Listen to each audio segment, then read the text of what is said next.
मानखुर्दमध्ये यादीतल्या फोटोंमध्ये घोळ असल्याचं समोर आलं तर दादरची शिवाजी पार्क मधली पॉप्युलर निकेतन ही अख्खी इमारतच मतदार यादीतून गडप झाल्याचं समोर आलं। याचबरोबर नाशिकमध्ये यादीत गोंधळ दिसून आले। काही भागात मतदार आक्रमक झाल्यामुळे पोलिसांना काही प्रमाणात बळाचा वापर करावा लागला। 5 वर्षांपूर्वीच्या मतदारांच्या संख्येपेक्षा तब्बल 11 लाख मतदारांची नावं यंदाच्या सुधारित मतदार याद्यांमध्ये कमी असल्याचं समोर आलं। 2012च्या 1,02,86,579 मतदार होते, पण यंदाच्या यादीत मात्र 91,80,491 मतदार आहेत। त्यामुळे मतदार यादीतील 11 लाख लोकांची नावं कमी आहेत। या प्रकरणी शिवसेनेने निवडणूक आयोगाकडे तक्रार सुद्धा केली आहे।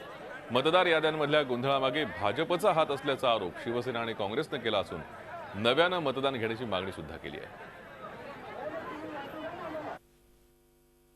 या कप परेडमध्ये एक नव्हे दोन नव्हे हजारो मतदारांना आज दिवसभरात मतदान करू दिलं नाही।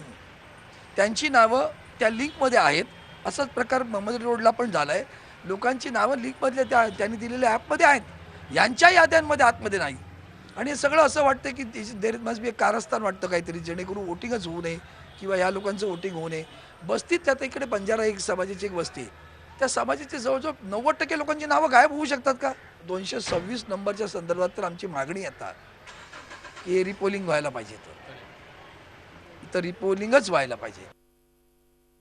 मतदान अधिकारी तर पहिल्या गोष्ट तर भेटण्यामध्ये थोडेसे पाठीपुढे करत होते। मग आम्ही जे महापालिकेचे जे अधिकारी आहे संजोग खबरे, त्यांना रात्री मी SMS केला, कारण काही मतदान केंद्राच्या बाहेर कुठलेही बॅनर किंवा कुठलीही माहिती न लावल्यामुळे लोकांना एक्झॅक्टली कुठे मतदान करायचे आहे, कुठले आपला प्रभाग आहे, कुठे आपला बूथ आहे, यामध्ये थोडीशी कल्पना नव्हती।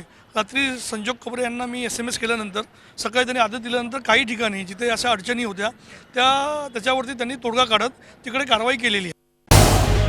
झी 24 तास रहा एक पाऊल पुढे।